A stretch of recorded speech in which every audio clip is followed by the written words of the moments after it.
જ્યારે મન થાકી જાય છે, જ્યારે અંદરથી કોઈ ચૂપચાપ રડી રહ્યું હોય છે, જ્યારે બહારથી બધું સારું દેખાય છે, પરંતુ અંદરથી માણસ તૂટી રહ્યો હોય, જ્યારે માણસને સૌથી વધારે જરૂર હોય સાંત્વનાની, શાંતિની અને સુકૂનની. અને આજે તમે જે વાત સાંભળવાના છો તે તમારા એ થાકેલા મનને ધીમે ધીમે સહેલાવશે, તમારી અંદર ચાલી રહેલી ઉથલપાથલને શાંત કરશે અને તમને એ સ્થાન સુધી લઈ જશે જ્યાં માત્ર શાંતિ છે, જ્યાં માત્ર પ્રેમ છે, જ્યાં માત્ર ભગવાનનો સ્નેહ છે. કારણ કે શ્રી કૃષ્ણ કહે છે, મનુષ્યનો સૌથી મોટો મિત્ર પણ તેનું મન છે અને સૌથી મોટો શત્રુ પણ તેનું મન જ છે. જો મન દુખી હોય તો આખી દુનિયા બેકાર લાગે છે, અને જો મન શાંત હોય, મુશ્કેલમાં મુશ્કેલ પરિસ્થિતિ પણ સરળ લાગવા લાગે છે. આથી આજે આપણે આપણા મનને સમજવાનો પ્રયત્ન કરીશું, તેને સુકૂન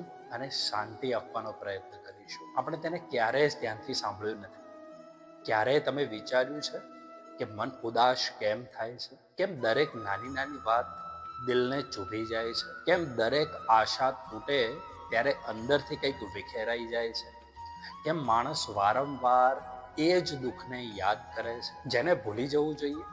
કારણ કે મનને પકડી રાખવાની આદત પડી ગઈ છે, છોડવાની નહીં. શ્રી કૃષ્ણ કહે છે, જે વીતી ગયું છે તેને પકડીને બેસી રહેવું એ સૌથી મોટું દુઃખ છે. તમે જે વીતી ગયો છે એ કાળને બદલી શકતા નથી.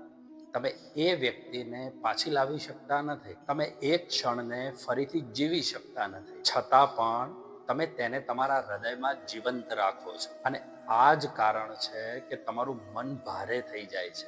જરા વિચારો, જો તમે એક થેલામાં પથ્થરો ભરીને ચાલશો તો શું તમે દૂર સુધી જઈ શકશો? નહીં ને? બરાબર એ જ રીતે જ્યારે તમે તમારા હૃદયમાં જૂના દુઃખો, જૂની પીડાઓ ભરીને રાખો છો ત્યારે તમારી આત્મા થાકી જાય છે. દોસ્તો, આથી છોડવાનું શીખો. છોડી દેવું હાર નથી, છોડી દેવું નબળાઈ નથી. છોડી દેવું એટલે પોતાને મુક્ત કરવું. શ્રી કૃષ્ણ કહે છે, જેણે છોડવાનું શીખી લીધું એ જ સાચું સુખ મેળવી શક્યો. તમે ખૂબ પ્રયત્નો કર્યા છે, તમે ખૂબ સહન કર્યું છે, તમે ખૂબ આશાઓ રાખી છે. હવે થોડું પોતાના માટે પણ જીવવાનું શીખો. કારણ કે જ્યારે તમે પોતાની જાતને ભૂલી જાઓ છો ત્યારે જ દુઃખ જન્મે છે. મનને સુકૂન ત્યારે જ મળે છે જ્યારે તમે પોતાને સ્વીકારો છો, જેમ છો તેમ. ન કોઈની સાથે સરખામણી, ન કોઈની સામે ફરિયાદ, માત્ર એક શાંત સ્વીકાર. ક્યારેક જીવનમાં બધું આપણા અનુસાર નથી થતું, અને આ જ સૌથી મોટું સત્ય છે. તમે ઈચ્છો કે લોકો તમને સમજે, તમે ઈચ્છો કે કોઈ હંમેશા તમારી સાથે રહે, તમે ઈચ્છો કે તમને ક્યારેય દુઃખ ન મળે, પરંતુ જીવન આ રીતે નથી ચાલતું. જીવન પોતાના નિયમોથી ચાલે છે, અને જે માણસ આ નિયમોને સ્વીકારી લે છે તે શાંત થઈ જાય છે. શ્રી કૃષ્ણ કહે છે, જે થઈ રહ્યું છે તે પણ યોગ્ય છે, જે થઈ ગયું છે તે પણ યોગ્ય હતું, અને જે થશે તે પણ યોગ્ય જ હશે. જો તમે આ વાતને દિલથી સ્વીકારી લો તો તમારી અંદરનો ભય ધીમે ધીમે સમાપ્ત થવા લાગશે. તમને દરેક વાતમાં એક અર્થ દેખાવા લાગશે. ક્યારેય ધ્યાન આપ્યું છે કે જ્યારે તમે ખૂબ વધારે વિચારો છો ત્યારે તમારું મન વધુ ને વધુ ગૂંચવાઈ જાય છે? વધુ પડતું વિચારવું મનની સૌથી મોટી પરેશાનીઓમાંથી એક છે. તમે દરેક વાતનો જવાબ ઈચ્છો, દરેક વાતનું કારણ જાણવા માંગો છો, દરેક સંબંધની ઊંડાઈ માપવા માંગો છો, અને આ જ પ્રયાસમાં તમે તમારી શાંતિ ગુમાવી બેસો છો. કેટલાક પ્રશ્નોના જવાબ સમય આપે છે, અને કેટલાક પ્રશ્નોના જવાબ ક્યારેય મળતા નથી. અને જ્યાં જવાબ ન મળે ત્યાં તમારે અટકી જવું જોઈએ. શ્રી કૃષ્ણ કહે છે, જ્યાં સમજણ પૂરી થાય છે ત્યાં વિશ્વાસ શરૂ થાય છે. વિશ્વાસ રાખો કે જે થઈ રહ્યું છે એ કોઈ મોટા હેતુ માટે થઈ રહ્યું છે. જ્યારે તમારું મન આ વાત સ્વીકારી લે છે ત્યારે તેનો બોજ હળવો થઈ જાય છે. હવે એક બીજી વાત સમજો, તમે જે વસ્તુ પર ધ્યાન આપો છો તમારું મન તેને જ મોટું બનાવી દે છે. જો તમે દુઃખ ઉપર ધ્યાન આપશો તો દુઃખ વધશે. જો તમે તમારી ખામી અને અભાવ ઉપર ધ્યાન આપશો તો અભાવ જ અનુભવશો.